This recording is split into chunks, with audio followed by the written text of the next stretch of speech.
Hello, we are Geeks Assembled, and today we are discussing a 1987 movie based on a short novella by Clive Barker. The novella was called The Unbound Heart, Hmm. um, but the movie was called Hellraiser, which created a iconic horror figure in the character of Pinhead, played superbly by Doug Bradley.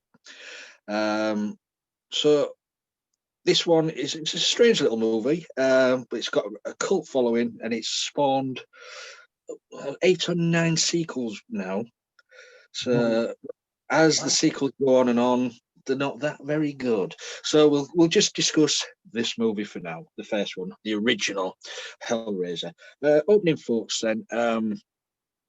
Let's go to Jake because he's never seen this before and he's Right. been dying to talk about this. Over to you. A couple of weeks ago, Lee told me he'd be reviewing this And film, and I got a bit excited because I like going and watching films, especially ones I've always wanted to see.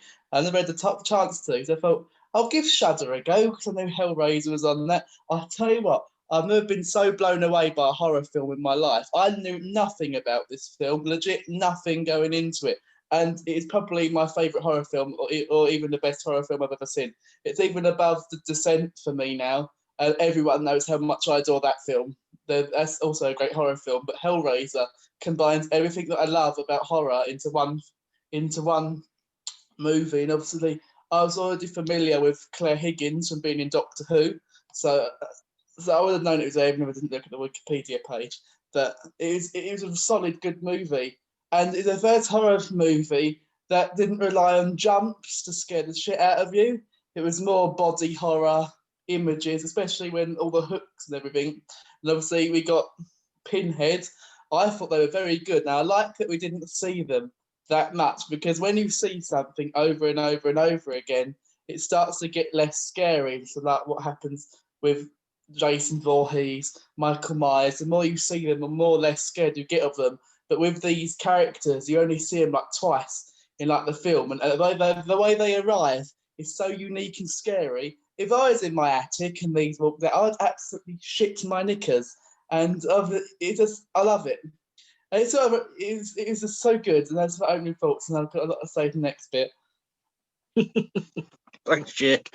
And I just want to correct myself because I'm positive I said the Unbound Heart when the novella was called the Hellbound Heart. I'm sorry about that. But there you go. I like to correct the thing. I was just thinking there, I'm sure I said Unbound Heart. Let's go to Susan. Okay. Yeah. So I really, I had never seen it either. Not to, to. Anyway, I just thought it was amazing that I hadn't seen it because Andrew Robinson, I have actually sat in Zooms with Alexander Siddig. He plays Garrick in Star Trek Deep Space Nine, and he's a fantastic man, a really great conversationalist, and he's really very cool and sweet and all this stuff, and he's so different from Garrick, who is sort of slimy, and he's so different from this guy because this guy was kind of well, he was a bit feckless until he wasn't, and I I mean his wife was having an affair on him, having many affairs on him, a series of affairs on him, and then she'd have an affair and then she'd kill somebody. I mean, this is the kind of woman that your mother warns you about, I suppose. And and then you know she gets with Frank again after a while, and Frank has this puzzle box that unlocks this portal, and that puzzle box is cool. Oh my gosh, it's cool. It's like a little Pandorica. It's like a little tesseract. It's just really cool. Anyway, I liked it, and then we see the Silopines or something, and they come from this other world, this heaven or hell. They say they're angels and demons. They're just a bunch of really cool monster creatures. And Lee and I were talking a little bit about the Clive Barker monster creatures yesterday, and let me tell you, here's some more good ones. And so I enjoyed it, and that's my opening thoughts. Over to you, Lee. Thank you. Yeah, before I go to the two people on the sofa, Clive Barker is a very good writer of horror, fantastical tales. He comes from Liverpool, but now he lives somewhere. I don't know. LA now. Yeah, I don't know if he's married to his husband and or something like that now. But he's a very good writer, and I would recommend anybody out there or the people in this group picking up any of his books. I mean, he does write books, and they are quite thick, but they're a damn good read. So yeah, that's just an advertisement for Clive Barker. Then let's go over to Craig and David now. Your opening thoughts on Hellraiser. You go. Okay, right. Well, I remember reading the Books of Blood. It's before this, but the Clive Barker was just a genius. I mean, there's a book called Weave World. I'd recommend anyone. Beautiful book. And Magica, another like he was saying, they're quite a sort of hefty sort of tome of work, but he's so descriptive and just beautiful writer, And he's from Liverpool, all right, hey. But Hellraiser is a strange movie. It's like, I think he was working on the theory of that it's supposed to be 12 dimensions, and every dimension kind of echoes each other. So you can have a not quite nice one and a fairly nice one. And Cenobites they just appear from anywhere. And I love the way they disappeared out of the walls, Pinhead is the original sort of he becomes the evil Rubik cube. The box, the Pandora's box is suited. It invites you in, but it's at a price, like Robert Johnson at the Crossroads. You can play really good, boy, but you gotta sell your soul. And this is all about sort of the thing is, no soul is not yours to sell. And I think maybe Clive missed that one. Forgive me, Clive, because you're a genius. But it's just a great horror movie, and there wasn't much money for special effects, but it's just got a great psychological, unnerving feel about it. What do you think, Tim? For me, I like the pleasure and what is your pleasure, sir? Aspect of this movie universe. I love the Cenobites. I mean, this is it's like pleasure and pain, and it brings out the whole of fetishism and perversions, and they're all leather clad. Leather, exactly. Yeah. the woman and the woman, I can't remember her name. She's really scary. Susan. She's got very captivating eyes. Yeah, she's a bit dominatrix. I mean, from the Hellraiser world, I would say this one obviously sets the tone. There's not been anything quite like it out there at all that's been able to copy it. Or, I mean, in the series, part 2 is basically set in a hospital theme with a whole medical theme going on, and that is quirky as hell. But then you learn more about the boxes, and then obviously part 3 is hell on earth, and then part 4 is there's a demonic demon, demon, but then there's other Cenobites. That's for sort of a prequel, isn't it? Just telling you about how the box was created, and then it goes to space, and then he's got the Hell Dogs. Yeah. But then part 5, I don't know what the fuck happened, because that is like a Channel 5 movie, and and it was produced by the Weinsteins as well. Yeah, just pretty sick. So there you go. Yeah, pretty sick. But yeah, it's good. It's just good. Yeah, it's really good. It's really good original horror, and that's why it works. And it, and to know that, to feel that an alternative dimension It's that, just weird. that is hell could open up. It's a pretty scary aspect, really. Yeah, Stephen King said, like, he says, I'm handing over the mantle now to Clive Barker. He is the new master of horror. I agree. It's original. I mean, in 1987, this was a real shocker of a movie when it came out, and it's got a cult following now, and it's I would say the cult following is more of the fetish lovers. Of the chains and the leather, but and the horror, of course. But Doug Bradley playing Pinhead is so amazing. He didn't really have much to do in this. Just say a few words in his dulcet tones and just look at the screen, and that's all he had to do with that makeup.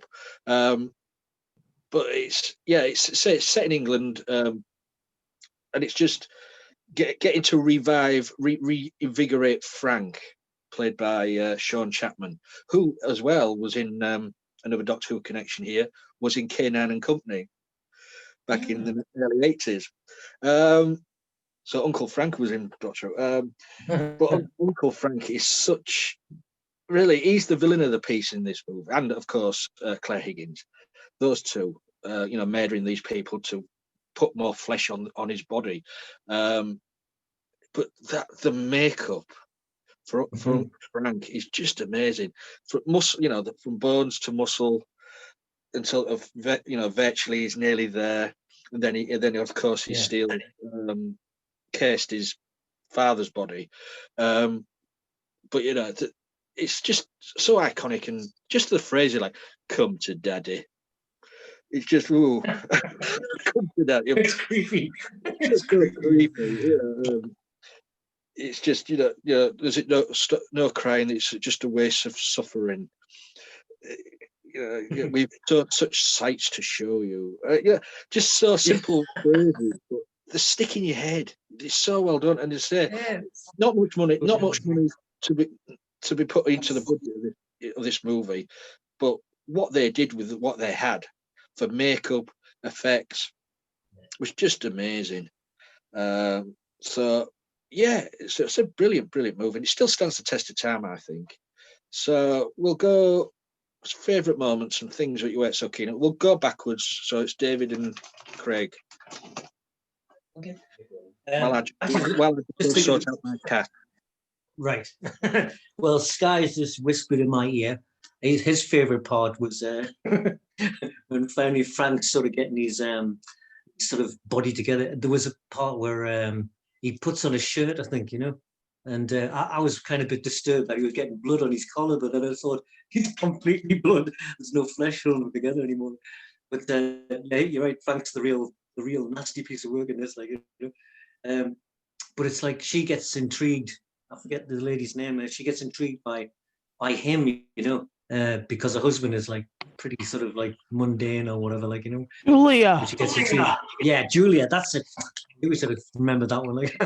But I think my favourite part when she's inviting all the different people back to the house and the floorboards are absorbing the blood. That freaked me out. It still does.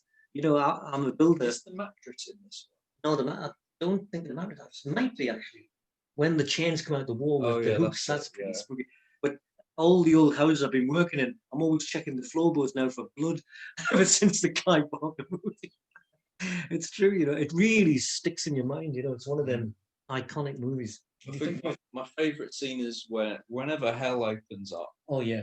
And the Cenobites are there, or if the Cenobites are being destroyed, they're pretty cool scenes. Yeah. And it's the things I didn't like is probably the skin scenes. It's a bit too much for me, but it looked cool though. Yeah, it did. And for the time, 87, yeah, disturbing. Disturbing but fun. Pain is so close to pleasure. Yeah. What's your pleasure? I like it when you see a Cenobite and see what they came from and what they looked like before they became a Cenobite. Yeah, that's always quite. It's like when a werewolf gets shot and you see it's a human at the end. Yeah. You think, oh, okay. Yeah. Yeah, I mean the Cenobites in this, they've got, I would say, the nicknames. There wasn't really named. There was like Cenobite 1, Cenobite 2, but they gave them names like Pinhead. There's Butterball with the sunglasses. Oh yeah. There's Chatterer. And I like, for the life of me, I The one, can't that, remember. the one that throws DVDs out of his mouth, but Yeah, with the camcorder stuck in his head. yeah, I'd probably be one with a camera stuck in my head. I think I'll maybe a guitar sticking out of one side and a trowel of the other. Yeah, I'll be trowler. Yeah, you might be a beer can, like a bottle top. Oh, God. Well, imagine you have to become what you like in life, you know. So if you like, We're not allowed to say what Lee would have sticking out of him. Yeah. No, boy. Right, let's move over quickly. Would have a big projector. Yeah. let's move over Susan quickly. could be the computer. Jake would She's have got wheels. she's got a photographic memory, Susan. She would be the Obviously, Jake, you've got to see part 2, Jake. You're gonna love it, honestly. Save me, Susan. All right. Well, my favorite part of the movie has got to be when the box opened the second time, and when all the bits started coming on to Uncle Frank, because that was really cool. Those are some cool effects. And the other thing I really liked was Julia going up to the room and fantasizing about Frank. That was properly erotic. Yeah. And Yeah. and so yeah, I found that quite incredible. And things I didn't like. I don't think there were any too many. I mean, there wasn't. It was pretty all right. So, yeah, back over to you. Thank you, Susan. And over to Jake. Thank you. My favourite bit, it's already been said, but it's when like Frank's putting himself together. Oh my! I'm sitting there jaw dropped because stuff like that is right up my fucking alley. Like when you see and it's all the ligaments, all the nerves start building up. It was amazing to watch. It was just superb. And Frank, the way he's always wet and always slimy, and even sucking on his finger, that made me gag. I was like, "Ugh, what are you doing?" And considering the budget, it was the makeup and design was so good. The only thing I had a gripe with, out of all the Cenobites, the fat one with glasses, not me, took me out of it a little bit because he looks so silly. Like the picture behind Susan kind of proves it, because he got Pinhead and no one had chattering teeth. Then he got a fat bloke with glasses. It's just like they could have made him a little bit more scary than what he was. That's literally everything. My only gripe about the film was I thought that fat one looked a little bit too silly. It looks like it's just bring your friend to work day sort of thing. If that makes sense. It's just another Saturday night in Newcastle, Jake. Yeah. And there was another bit I spoke about it in the group chat while I was watching it. That the girl is sitting there and her dad's sitting in front of her and half his forehead's hanging off. Oh, yeah, I'm like, aren't you going to be like, Dad, why's your face hanging off? Surely you would have got it straight away. You know what I mean? It was very good. I liked it. Brilliant acting across the board from everyone. It was just great. And I'm very looking forward to watching the second one once I figure out the way to watch it. I think That was a really good. So hang on a second. That was a really good moment of acting by Andy Robinson. He just nailed that. I mean, he went from being like all work a day to being completely freaking psycho and gory. It was great. Yeah, to be honest, I don't think she noticed that his scalp was bleeding because she was in shock anyway. Yeah. she'd gone there to save her dad. Oh, She's just- and the sound so- effects. You know? Yeah, well, yeah, when you- But for me, it's every time the Cenobites ain't it much, but when they do appear, or hell opens up with the crack in the wall, and that creature down the tunnel chasing Kirsty. Oh, yeah, it's spooky. So amazing. That model, whatever it was, I don't know what creature that was called, but it's the music as well. With the lights shining through the walls, and then the chains clinking, and it's amazing. And then, as I say, then you get the Cenobites just walking along the wall, scratching it with a blade, and so eerie. It's really good. As for Butterball being sort of comedic, if you go and watch the second and the third movies, you'll know why they're all like this. It shows you in the second one how Cenobites are made. And you will find out that they're more human than we are, shall we say? But yeah, it's a damn good movie. So, anything else what anybody like to say about this one? So you said, Lee, I was interested, like wearing the desires on the outside. We keep Yeah. everything inside, but they're wearing it on the outside in a sense. Yeah. So that's interesting, yeah. But you're right. Like I love that bit when the light comes through the laugh plaster. Yeah. Yeah, it's a bit like really good. that scene in Close Encounters when the spaceship comes down to get the little boy, and the lights are coming through the broken wall part. Great. I mean, you could see it's cheaply done. It's a light shining through the set, but it's so effective. Yeah. So, and then then they add the music to it. It's just amazing. It's a shame that in the last two movies of the franchises, Doug Bradley doesn't play Pinhead. He's been replaced by someone else, and it's not as good. But Doug Bradley is amazing. Always has been. He's a great, nice guy as well. He was in a lot. He has a huge career. I mean, he's been in so many things, right? Yeah, even Big Finish. Oh wow! Oh, yes, he's done one of them. But so let's go on to final scenes. I want to say one thing.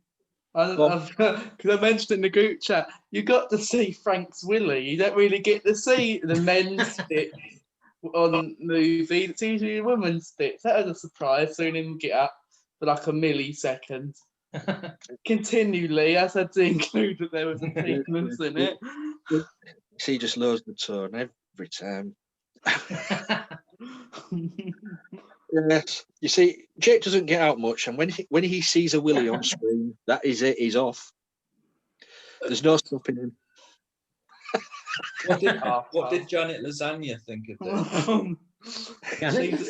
I don't think. Is she ready for Hellraiser? Are you ready? She was doing that sort of shit in the 60s. It might affect the pacemaker. We'll have to be careful. Right, we'll go to a final Oh scene. God, that's really bad. So, well, Jake said, then what's your final scene score on this? I was very impressed by this film, and it is one of the few films I've watched on these podcasts that I actually want to actively go out and watch the second one. So for that, I'm going to give it 10 fat villains out of 10. That's just shit. Sorry. 10. No, I go 10 pricks out of 10.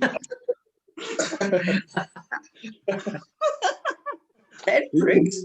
Yeah, he means needles, syringes. Oh, it's a real. Over to Susan, quick. Or he means the pins in Pinhead. Yeah. But he could mean other things. Yeah. Which need some skin on them. Let's see. I will give it an 8.5. Puzzle boxes, puzzle tesseract, cool little amazing portal boxes out of 10. Woo. Thank you. And we'll go over to Craig and David. What do you think, Craig? I love this. I love Clive Barker. He's one of my favorite writers. But I think a 10-pin alley bowling 10 for it. Just the Pinhead. No, it's just genius, and like everyone said, it's like it was totally unique for the time, you know. Totally scared. I saw it at the cinema, you know, and it just freaked me out, you know. I mean, I came out of there, I was like, spooked out for about 2 weeks afterwards. What do you think, Craig? Oh yeah, I've 10 pierced nipples out of 10. And that's just Craig. He's got 10 nipples, and they're all pierced. Yeah. He's a witch. He's a witch. And a prince out. Yeah. 2 bounty bars and a can of Coke. Yeah. I'm gonna. It's a classic. I'm gonna give it 10 leather-clad dominatrix out of 10. Backless chaps. Yeah. Brackless straps. So it's always good when you sit down and watch a movie. Everybody Is it enjoys. a meow? So I'd like to thank you guys for joining us talking Hellraiser, giving a big thumbs up to Clive Barker and all his work. You know, this was his early days, but he's still going strong. You guys out there, if you like what you saw, please leave a comment. Give us a big thumbs up. We're on Facebook, we're on Twitter, we're on YouTube. And on YouTube, if you press the bell notification, you'll get a little ding every time we put up a video. So until next time, sleep tight. We've got such pleasures. And this is the spooky season.